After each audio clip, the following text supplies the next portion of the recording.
और उसमें 150 शब्द लिखने हैं और क्वेश्चंस का पैटर्न कुछ इस तरीके से आएगा, तो उसको लिखना कैसे है? पैराग्राफ स्टाइल में लिखना है। अगर पैराग्राफ स्टाइल में नहीं लिखना है तो पॉइंट स्टाइल में लिखना है। तो पॉइंट स्टाइल में किस तरीके से लिखना है कि कुछ स्ट्रक्चर अगर आप फॉलो कर पाए तो आधे क्वेश्चंस की डिमांड वैसे ही फुलफिल हो जाती है। तो 10 नंबर के जब भी बड़े सवाल पूछे जाए तो उसको डील करने का एक तरीका है। उसको डील करने का क्या तरीका है कि सबसे पहले आप क्वेश्चन के अंदर क्या लिखेंगे?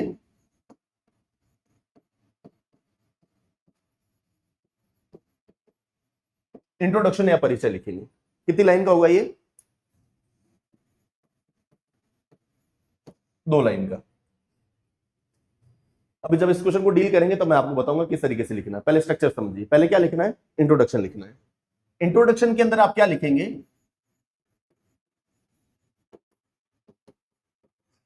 क्वेश्चन की डिमांड में अगर किसी चीज की डेफिनेशन लिखने का अगर कुछ मतलब बन पा रहा है तो आप डेफिनेशन लिखेंगे। कुछ फैक्ट लिख पाए तो कुछ फैक्ट लिखेंगे।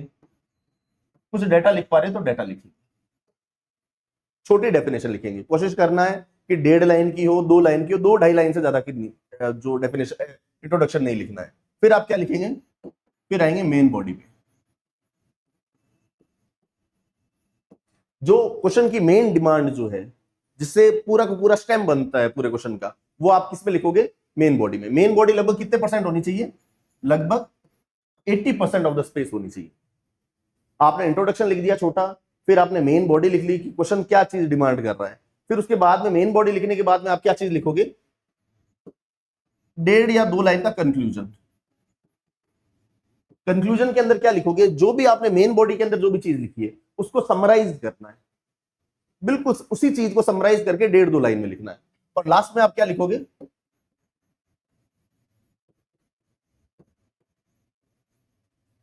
Way forward.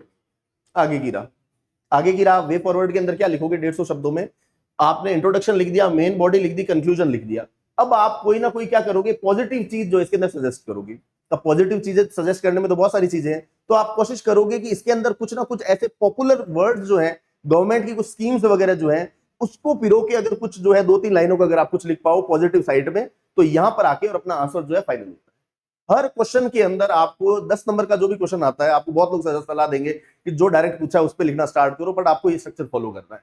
अगर आपने सारे क्वेश्चंस में, सारे आंसर्स में 10 नंबर वाले में अगर ये स्ट्रक्चर आप फॉलो करते हो तो आपकी तैयारी के अंदर तो एक नया ओरिएंटेशन आएगा ही आएगा। आपके पूरे आंसर्स जो है वो कंप्लीट रहेंगे। आपको पता लगेगा कि हाँ मेरे को इतना तो इंट्रोडक्शन लिखना है। आपकी सोचने की कैपेबिलिटी बढ़ेगी कि कोई भी चीज पढ़ रहे हो तो आपके दिमाग में ये आएगा कि इसमें अगर इंट्रोडक्शन लिखना है तो 2 लाइन में इंट्रोडक्शन ऐसे किस तरीके से लिखेंगे, कंक्लूजन कैसे लिखना है और वे फॉरवर्ड कैसे लिखना है। आई बात समझे? अब आते हैं इस सवाल के ऊपर।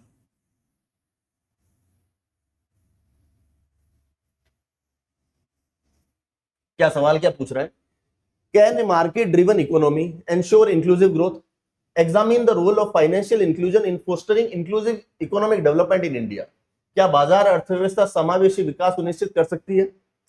भारत में समावेशी आर्थिक विकास को बढ़ावा देने में वित्तीय समावेशन की भूमिका का परीक्षण कीजिए।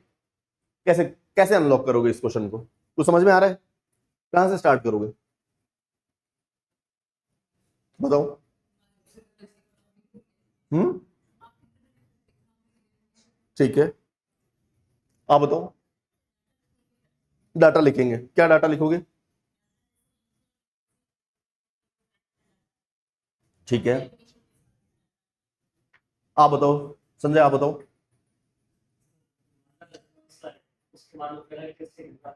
हम्म,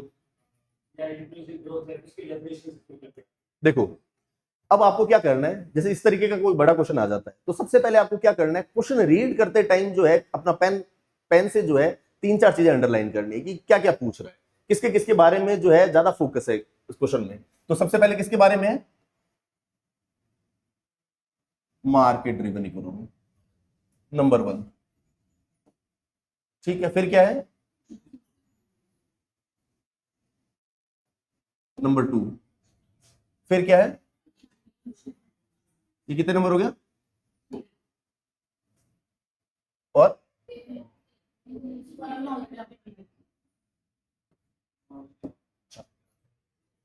समझ में आया कि क्वेश्चन का जो है एक एक कंपोनेंट, एक एक पार्ट जो है वो सही ढंग से एड्रेस करना है। तो सबसे पहले जो है किसके बारे में बात की जा रही है? Market economy. मार्केट इकोनॉमी क्या होती है?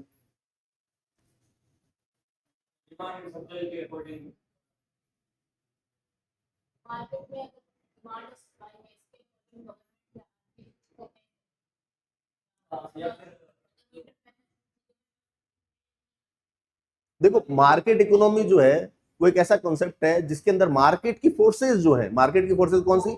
डिमांड और सप्लाई, वो डिटरमाइन करती है कि कितना प्रोडक्शन करना है, कैसे प्रोडक्शन करना है, कहां प्रोडक्शन करना है, ये सारी चीजें। तो इस प्रकार की व्यवस्था को क्या बोलते हैं? Market economy. For example, market की फोर्सेस क्या है कि अभी जैसे फॉर एग्जाम्पल कि इंडस्ट्री एस्टेब्लिश करने की डिमांड कहां पर है? राजस्थान में, जैसे जयपुर के अंदर है, तो इंडस्ट्री कहां एस्टेब्लिश होगी? सिर्फ और सिर्फ जयपुर के अंदर एस्टेब्लिश होगी। इंडस्ट्री कहां एस्टेब्लिश नहीं होगी? रिमोट एरिया में एस्टेब्लिश नहीं होगी।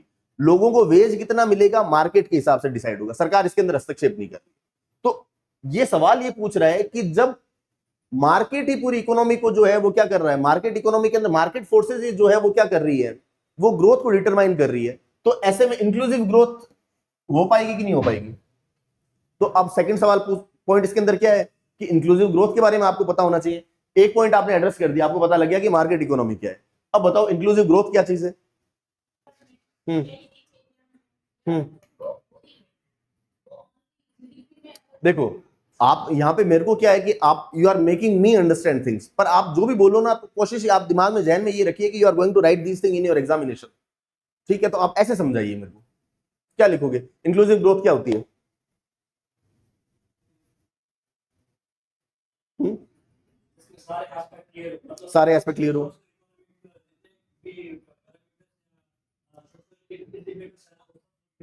देखो, इंक्लूसिव ग्रोथ जो है उसके दो पैमाने हैं। इंक्लूसिव ग्रोथ इस तरीके की ग्रोथ होती है जो सबके लिए जो है अपॉर्चुनिटीज लेके आए।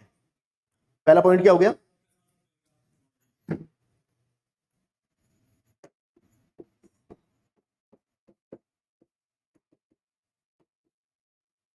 Opportunity for all. ठीक है, सेकंड क्या होता है? इक्विटेबल डिस्ट्रीब्यूशन ऑफ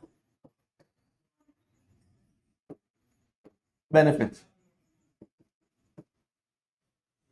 क्या है कि ऐसी ग्रोथ हो जिसमें सब लोगों के लिए जो है वो क्या हो, अवसर जो है वो अपॉर्चुनिटीज जो है सभी लोगों के लिए अपॉर्चुनिटीज आए। और सेकंड क्या चीज है कि जो ग्रोथ से जो बेनिफिट हो रहा है उसका क्या होना चाहिए? इक्विटेबल डिस्ट्रीब्यूशन, समान वितरण होना चाहिए। तो अब देखो कि अगर मार्केट जो है, मार्केट ड्रिवन इकोनॉमी में अगर ग्रोथ होगी तो वो कभी भी इंक्लूसिव ग्रोथ एक हद तक नहीं हो पाएगी। क्यों नहीं हो पाएगी? क्योंकि उसका क्या नहीं हो पाएगा? इक्विटेबल डिस्ट्रीब्यूशन नहीं हो पाएगा। आज फॉर एग्जांपल भारत में ग्रोथ हो रही है, भारत में ग्रोथ हो रही है, भारत की जीडीपी बढ़ रही है। ठीक है, भारत की जीडीपी बढ़ रही है, उसके अंदर टॉप 10% लोगों का ज्यादा कॉन्ट्रीब्यूशन है ना, तो उसका डिस्ट्रीब्यूशन कहां हो पा रहा है? नहीं हो पा रहा है ना। क्या वो सबके लिए अपॉर्चुनिटीज लेके आ रही है? सबके लिए अपॉर्चुनिटीज भी नहीं लेके आ रही। तो क्या है, अपन एक लेवल तक तो क्या करेंगे, इन चीजों को क्या करेंगे कि मार्केट ड्रिवन जो इकोनॉमी होती है वो नए रोजगार लेके आती है। ठीक है, प्रोडक्टिविटी लेके आती है। ठीक है, कंपिटिटिवनेस लेके आती है, लेकिन जरूरी नहीं है कि वो क्या हो, इंक्लूसिव हो। तो इंक्लूसिव करने के लिए क्या करना पड़ेगा आपको? सरकार को इसमें हस्तक्षेप करना पड़ेगा। सरकार हस्तक्षेप किसके माध्यम से करेगी? फाइनेंशियल इंक्लूजन के माध्यम से करेगी। फाइनेंशियल इंक्लूजन का क्या मतलब है? फाइनेंशियल इंक्लूजन का मतलब है कि बहुत सारे लोगों को, मासेस को मॉडर्न बैंकिंग सर्विसेज के साथ में क्या करना? कनेक्ट करना। कि सरकार जो है क्या बनाए, आपके नए नए अकाउंट्स बनाए। ठीक है, जनधन योजना, जेबीटी वगैरह, ट्रिनिटी अपन पढ़ते हैं ना, जनधन आधार के साथ में, बैंक के साथ में, इनके साथ में जोड़ना। ठीक है, डिजिटलाइजेशन की प्रक्रिया को जो है वो और प्रमोट करना। ठीक है, सरकार जो है आपको इंस्टीट्यूशनल क्रेडिट प्रोवाइड करवा पाए कि आपको लोन मिल पाए। तो ये सारी चीजें लिखनी है। तो फर्स्ट पार्ट में क्या एड्रेस करना है? मार्केट ड्रिवन इकोनॉमी बतानी है, छोटे बिल्कुल शॉर्ट में। फिर आपको क्या बताना है? इंक्लूसिव ग्रोथ के बारे में बताना है। फिर आपको यह बताना है कि मार्केट ड्रिवन इकोनॉमी कुछ हद तक तो मदद करती है कि कंपिटिटिवनेस लेके आती है, नया पैसा आता है, लेकिन वो जरूरी नहीं कि इंक्लूसिव ही हो। तो इंक्लूसिव के लिए क्या करना है? फाइनेंशियल इंक्लूजन करना पड़ेगा। उसके बारे में पूछेंगे। आई बात समझ में? अब समझ में आ गया इस तरीके का सवाल आएगा तो कैसे हैंडल करना है।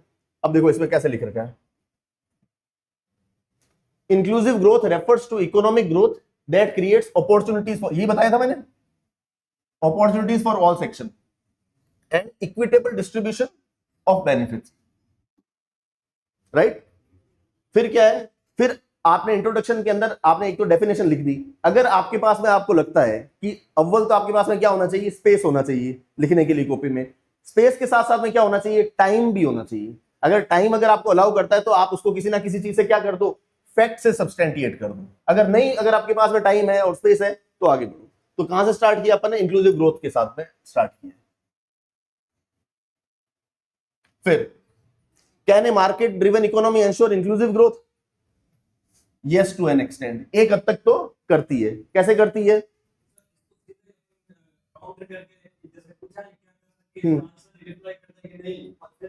नहीं, इतना स्वीपिंग रिमार्क नहीं देना ना भाई। अगर इतना स्वीपिंग रिमार्क होता तो फिर तो जो कैपिटलिस्ट सोसाइटी है वो तो फ्लरिश ही नहीं कर पाती। तो अपन को बैलेंस्ड आर्गुमेंट देना है कि एक हद तक तो करती है, लेकिन कुछ कुछ चीजों का ध्यान रखना है। तो एक हद तक क्या क्या करती है कि मार्केट ड्रिवन इकोनॉमी में क्या चीजें लेके आती है, एफिशिएंसी लेके आती है, इनोवेशन लेके आता है, जीडीपी बढ़ता है, प्राइवेट इन्वेस्टमेंट बढ़ता है, उद्यमशीलता बढ़ती है, एम्प्लॉयमेंट जनरेशन होता है, कंपटीशन बढ़ता है, ये सारी चीजें। ठीक है, एक कॉलम बनाया, एक साइड में ये लिख दिया। लेकिन ये सिर्फ सफिशिएंट नहीं है, क्या क्या करना पड़ेगा आपको, skilled and capital earning groups बनाने पड़ेंगे, पर्याप्त नहीं बेनिफिट्स का। अच्छा, ये इसमें नेगेटिव पार्ट बता रहा है, क्या है कि वेल्थ का जो है वो कंसंट्रेशन हो जाएगा, वेल्थ जो है कुछ लोगों के पास में रहेगी। क्या बता रहा है, benefits concentrate among skilled and capital only, जिसके पास पहले से कैपिटल है वही उसका बेनिफिट ले पाएंगे। Income and wealth equality, inequality बढ़ेगी। मार्केट कई बार फेल हो सकता है, तो इसके पॉजिटिव और नेगेटिव दोनों पक्ष बता दिए।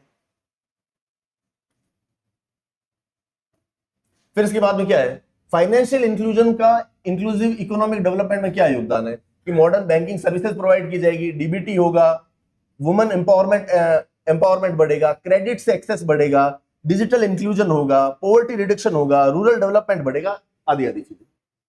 ये सारा कंटेंट लिखने के बाद में आपको लास्ट में क्या लिखना है, कंक्लूजन। कंक्लूजन कितना लिखना है, 1.5-2 लाइन का। क्या मार्केट ड्रिवन इकोनॉमी क्या है, ग्रोथ तो जनरेट कर सकती है but can not automatically ensure equitable distribution of opportunities and outcome. Financial inclusion acts as a crucial bridge between economic growth and social justice. ये बोल रहा है कि फाइनेंशियल इंक्लूजन जो है वो किसके किसके बीच में एक पुल का काम कर रहा है, ब्रिज का काम कर रहा है। वो कर रहा है इकोनॉमिक ग्रोथ और सोशल जस्टिस की। आई बात समझ में? फिर अगर आप वे फॉरवर्ड, अगर आपको समय मिले तो वे फॉरवर्ड लिख दो। वे फॉरवर्ड के अंदर मैंने आपको बताया ना, पॉजिटिव लाइट में कुछ बताना है और सरकार की कुछ एक आधी स्कीम को जरूर कोट करना है, नहीं तो आपका वे फॉरवर्ड और कंक्लूजन एक जैसा ही दिखेगा। तो आपने किसको कोट कर दिया, जैम ट्रिनिटी। जैम ट्रिनिटी आपको पता होगा अगर आपने पढ़ रखा होगा, क्या है, जनधन, आधार और mobile and expand digital financial literacy. अगर इन चीजों को करेंगे तो फाइनेंशियल इंक्लूजन और ज्यादा होगा, इंक्लूजन डेवलपमेंट। आई बात समझ में? किस तरीके से डील करना है। देखो 5 नंबर के जो सवाल आएंगे वो बेसिकली कैसे होंगे, वो फैक्चुअल टाइप के सवाल होंगे। ठीक है, सवाल इस तरीके के सवालों को आपको अनलॉक करने की जो है वो प्रैक्टिस होनी चाहिए कि सवाल को कैसे ब्रेक करना है। कैसे ब्रेक करना है, सवाल को पहले पढ़ना है, पेन से मार्क करना है कि क्या क्या डिमांड है इस क्वेश्चन की। 4 डिमांड है तो चारों को उस पे लिखिए, 1 2 3 4 अलग अलग तरीके से, फिर उसको अनलॉक कीजिए। आई बात समझ में? आगे वाला सवाल देखिए, ये बताओ ये क्या सवाल, ये क्या कह रहा है सवाल, बताओ। सवाल समझ में आया? कोई ऐसा तो नहीं जिसको सवाल नहीं समझ में आया। सवाल क्या बात कर रहा है कि climate finance is the backbone of global efforts to combat climate change, discuss the various climate finance mechanism and the challenges associated with their implementation. जलवायु वित्त जलवायु परिवर्तन से निपटने के वैश्विक प्रयासों की आधारशिला है, विभिन्न जलवायु वित्त तंत्रों तथा उनके क्रियान्वयन से जुड़ी चुनौतियों की विवेचना कीजिए। ये बात बोल रहा है कि दुनिया में क्लाइमेट चेंज अब विटनेस कर रहे हैं, तो क्लाइमेट चेंज से फाइट करने के लिए सबसे बड़ी चीज क्या है, हर काम को करने में सबसे बड़ा चैलेंज क्या है, पैसा। ठीक है, तो क्लाइमेट चेंज से फाइट करने के लिए जो पैसा, उसको क्या बोला गया है, क्लाइमेट फाइनेंस।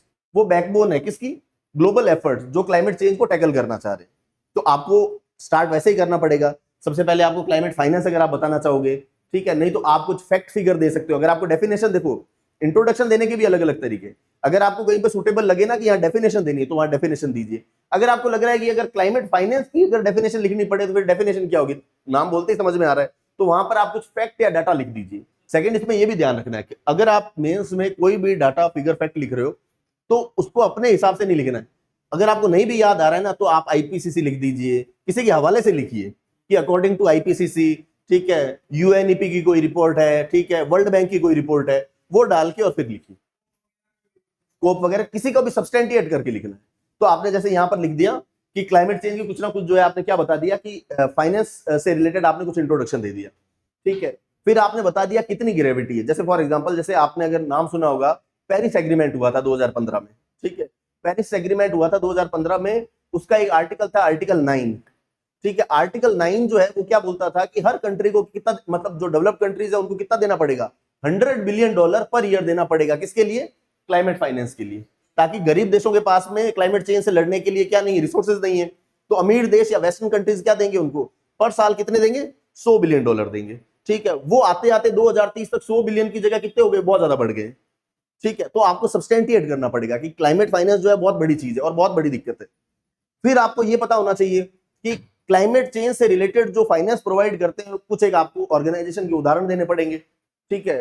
तो जैसे फॉर एग्जांपल जैसे यूनाइटेड नेशन का एनवायरनमेंट प्रोग्राम कुछ ना कुछ फाइनेंस देता होगा, ठीक है। ग्लोबल एनवायरनमेंट फैसिलिटी देता होगा, ठीक है। एक 2010 के अंदर जो है एक ऑर्गेनाइजेशन बना हुआ है ग्लोबल क्लाइमेट फैसिलिटी, ठीक है, वो कुछ देता है, ठीक है। बॉन चैलेंज वगैरह वगैरह, जैसे आप नोट्स के अंदर पढ़ोगे तो आपको पता चलेगा कि क्लाइमेट फाइनेंस से रिलेटेड कौन से एफर्ट्स हो रखे हैं। तो 4-5 आपको वो कोट करना पड़ेगा। तो हमने कहां से स्टार्ट किया, सबसे पहले क्या लिखा हमने, इंट्रोडक्शन लिखा। इंट्रोडक्शन के अंदर आर्टिकल 9 या किसी भी फैक्ट या डाटा को सब्सटेंटिएट करते हुए अपनी बात कह दी। फिर उसके बाद में अपन ने उदाहरण देने स्टार्ट किए मेन बॉडी में कि क्लाइमेट फाइनेंस से रिलेटेड कौन से बड़े ऑर्गेनाइजेशन है।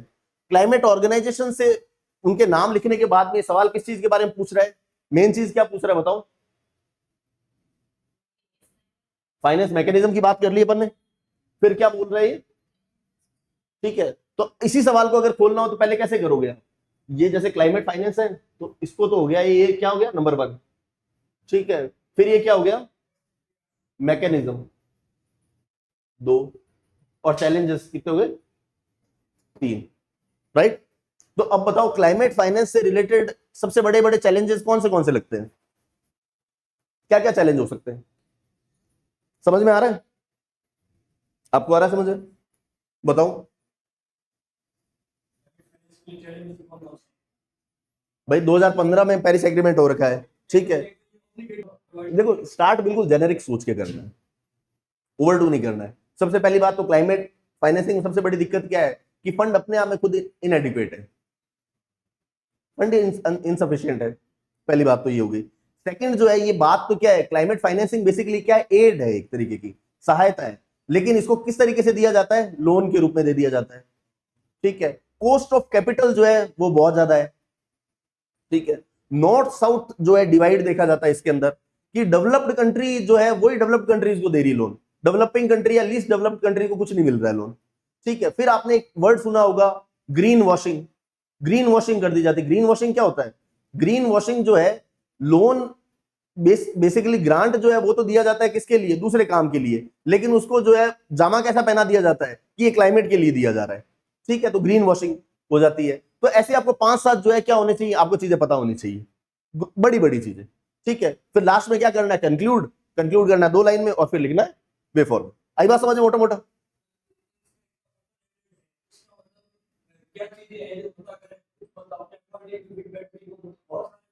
नहीं, बहुत सारे होंगे। तो ये तो नोट्स के अंदर दी गई चीजें अपन को पढ़नी है ना, ये तो अपन को टॉपिक पता होना चाहिए ना कि क्लाइमेट फाइनेंस एक बहुत बड़ा सब टॉपिक है, ये पूछेंगे पूछेंगे सवाल, यूपीएससी ने भी एक बार सवाल पूछा, 1 या 2 बार सवाल पूछ रखा है, तो बहुत बड़ा बड़ा टॉपिक बनता है ये। अब देखो इसके अंदर आंसर के अंदर क्या लिख रखा है, पहले introduction, climate finance refers to financial resource mobilisation from public private domestic and international sources to support climate change mitigation and adaptation. फिर ये बात बोलता है जो कोई भी डाटा से सब्सटेंटिएट करना है कि यूनाइटेड नेशन एनवायरनमेंट प्रोग्राम की कोई रिपोर्ट है, इसका हवाला दे रखा है। अब मेन बॉडी कौन सी है, ग्रीन क्लाइमेट फंड हो गया, ग्लोबल एनवायरनमेंट फैसिलिटी हो गया, 5-6 के नाम आपको याद होने चाहिए। मल्टीलेटरल डेवलपमेंट बैंक भी देते हैं, ग्रीन बॉन्ड्स होते हैं, ग्रीन बॉन्ड्स मतलब कि कैपिटल मार्केट से जो है एनवायरनमेंट चेंज के लिए मनी जो है वो एक्रिव की जाती है।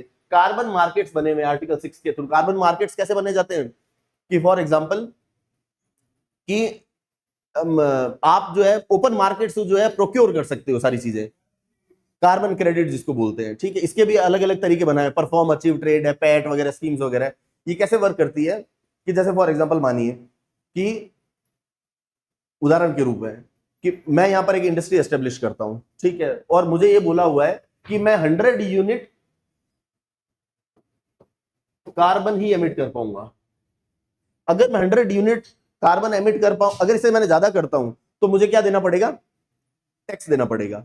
लेकिन अगर मैं ये 100 की जगह मैं 50 करता हूं तो मेरे पास में कितने बच गए, 50 यूनिट बच गए, तो मैं इसको ट्रेड कर सकता हूं, किसी दूसरे को दे सकता हूं, किसके एवज में, पैसे के एवज में। तो ये सारी चीजें, फिर एनवायरमेंट, सोशल गवर्नेंस वगैरह, ये सारे आप आंसर की के अंदर पढ़ोगे तो आपको मोटा मोटा पता चल जाएगा क्या क्या मैकेनिज्म दे रखा है।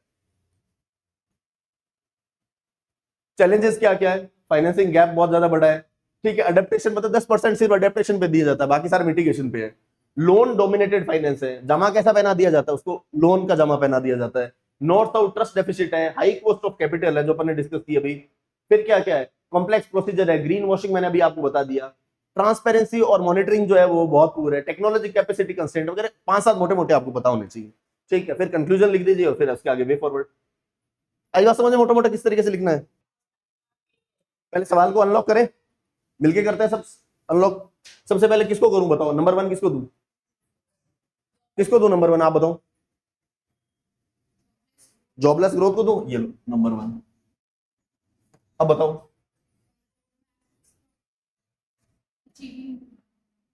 रोड में बस ये 2 ही पार्ट, आई बात समझ में। इसी तरीके से हैंडल करना।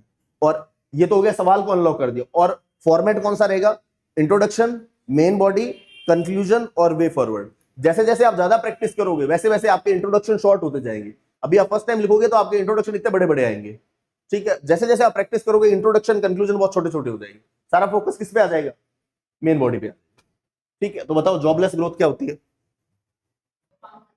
हम्म,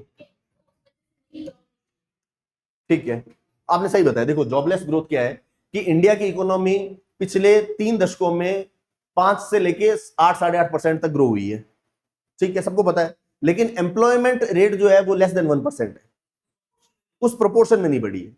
इंडिया की इकोनॉमी ग्रो हो रही है लेकिन हम पढ़ लिख के भी क्या हो रहे हैं, बेरोजगार बैठे हैं। It is as simple as that, ठीक है। तो आपने थोड़े बहुत डेफिनेशन बता दी, डेफिनेशन के साथ में अगर आप ग्राफ से रिप्रेजेंट करना चाहो तो ग्राफ से रिप्रेजेंट कर सकते हो कि 5% जो है वो तो बढ़ रही है, 5 से 8% तो जो बढ़ रही है, इकोनॉमी बढ़ रही है, स्केल हो रही है, लेकिन एम्प्लॉयमेंट रेट जो है वो डिक्लाइन हो रहा है, ठीक। इसको क्या बोलते हैं, जॉबलेस ग्रोथ बोलते हैं, ठीक है। फिर इसके क्या पूछे, इसके आपको कारण बताने पड़ेंगे, क्या कारण है। जैसे आपने कारण बताया, देखो कारण कैसे बताने, कारण ऐसे हमेशा ऐसे, आप जब भी आंसर लिखो तो अपने दिमाग में हमेशा ये जरूर पर्सपेक्टिव रखना है कि आंसर लिखते टाइम कि आप जो है प्रायोरिटी वाइज लिखो, जो बड़ी चीजें जो है ना उनको सबसे पहले प्रायोरिटी दो, ठीक है। और आंसर लिखते टाइम हमेशा बैक ऑफ द माइंड ये रहना चाहिए कि आपकी मास्टर की के अंदर क्या क्या हो सकता है, उसको जरूर सोचने का प्रयास करो। तभी क्या है कि आपका एग्जामिनर जो है वो कॉन्ग्रू करके और मार्क्स देगा। जैसे आपने जो बताया कि वो, आपने कौन सा रीजन बताया था जॉबलेस ग्रोथ का, हाँ बिल्कुल। तो पॉइंट है ना, पर वो ऐसे जेनेरिक लिखने हैं भाई। देखो अल्टीमेटली क्या है, आपको कितना पता है या मुझे कितना पता है उससे नंबर नहीं आने वाले। नंबर किससे आएंगे कि अपन को कम पता है लेकिन एग्जामिनर के पास में ये इंप्रेशन चला गया हो कि इसको बहुत ज्यादा पता है, उससे नंबर आएंगे, ठीक है। तो आप पॉइंट्स पे सोचिए। जैसे सबसे पहला क्या है, सबसे बड़ा कारण तो ये है कि जैसे आपने बताया कि डायरेक्टली एग्रीकल्चर से सर्विस सेक्टर में शिफ्ट हो गए हैं, ठीक है। आपने जैसे बताया कि सर्विस सेक्टर के अंदर ज्यादा लोग जो है एंगेज्ड है। एक और जैसे सबसे बड़ा बड़ा कारण जो ये है कि भारत के अंदर ज्यादातर जो है एम्प्लॉयमेंट जो है वो कैसे है, कैपिटल इंटेंसिव इंडस्ट्री में ज्यादा है और लेबर इंटेंसिव इंडस्ट्री में कम है, ठीक है। फिर उसके बाद में ऑटोमेशन और आ गया, मैन्युफैक्चरिंग जो है वो स्टैग्नेंट है, बहुत ज्यादा है, ठीक है। स्किल सेट जो है वो बहुत जो है वो क्या है कि मार्केट इकोनॉमी से जो है वो क्या है, वो अलाइंड नहीं है, ठीक है। आज जो स्किल सेट है लोगों के पास में वो हो सकता है 10 साल के बाद में जो है वो उसके उसमें रिडंडेंसी आ जाए, काम के ना रहे, ठीक है। अलग अलग रिपोर्ट्स अलग अलग बातें बोलती है कि भारत के अंदर सिर्फ 4% ही जो है फॉर्मली स्किल्ड लोग है, ठीक है। अलग अलग लोग ये बोलते हैं कि भारत के अंदर 50% ग्रेजुएट ही क्या है, वो एम्प्लॉयबल है। तो ऐसे 5-7 चीजें जो है जो आप नोट्स में पढ़ोगे तो आपको मोटा मोटा पता चल जाएगा, ठीक है। फिर जो इसके बाद में और क्या है, देख लें एक बार इसको, क्या है इसके अंदर समझ में तो आ गया कैसे अनलॉक करना है, कैसे लिखना है। देखो jobless growth refers to economic growth without a proportional employment generation. India की जीडीपी वगैरह जो है 6-7% एनुअली ग्रो की है लेकिन अनएम्प्लॉयमेंट रिमेन्स 15% के आसपास, ठीक है। और 65% पॉपुलेशन क्या है, इन बातों को ध्यान में रखते हुए क्या है, वो 35 साल से कम की है, ठीक है। इतना इतना देखो, इतना कॉम्प्लेक्स डाटा लिखो, इससे बढ़िया तो क्या लिखना है, 5 से 8% तो क्या रहा है, ग्रोथ रेट रहा है, ठीक है। और एम्प्लॉयमेंट कितना रहा है, लेस देन 1%, ठीक है। एक फैक्ट लिखना, ज्यादा भरना नहीं। अब रीजंस बिहाइंड जॉबलेस ग्रोथ क्या है, कैपिटल इंटेंसिव ग्रोथ है, ठीक है, होनी कैसी चाहिए, लेबर इंटेंसिव। ठीक है, मैन्युफैक्चरिंग के अंदर स्टैग्नेशन है, स्किल मिसमैच है, इनफॉर्मल वर्किंग फोर्स है, लो फीमेल पार्टिसिपेशन है। ठीक है, 40% जो है फीमेल पार्टिसिपेशन रेट है। ठीक है, एआई एंड ऑटोमेशन वगैरह। तो इस तरीके के जेनेरिक पॉइंट, और थोड़ा बहुत सब्सटेंटिएट करो किससे, फैक्ट या डाटा से। जैसे मैन्युफैक्चरिंग स्टैग्नेशन लिख रहे हो ना, तो आप थोड़ा बहुत पढ़ लोगे ना, तो आपको ये रियलाइज होगा कि ये पॉइंट तो कोई भी लिख देगा, आपकी कॉपी को अलग क्या चीज बनाएगी, ये छोटे छोटे फैक्ट्स। 17% है, ठीक है, 4% ही फॉर्मली है, 50% जो है ग्रेजुएट जो है एम्प्लॉयबल नहीं है, इस तरीके की चीजें।